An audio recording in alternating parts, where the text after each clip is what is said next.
Welcome to Chillin' 101. We hope this video helps. In this video, I will explain how to program a Jeep Patriot key fob.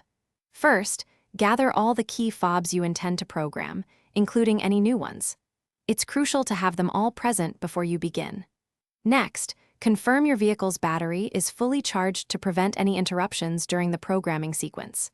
Finally, consult your owner's manual for any model-specific details that might be helpful.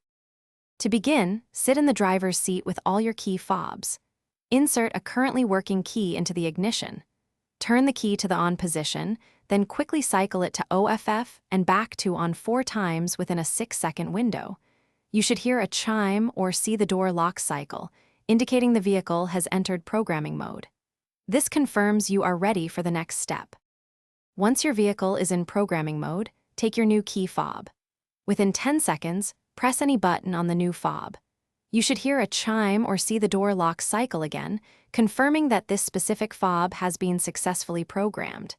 If you have more new key fobs, repeat this exact step for each one, ensuring you press a button on each within the 10-second window. To exit programming mode, simply turn the ignition key to the OFF position. This action saves all the programmed key fobs. Now, it's time to test each key fob individually.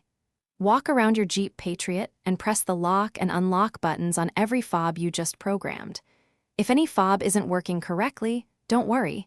Simply repeat the entire programming process from the beginning. Thanks for watching. Consider subscribing if we helped you.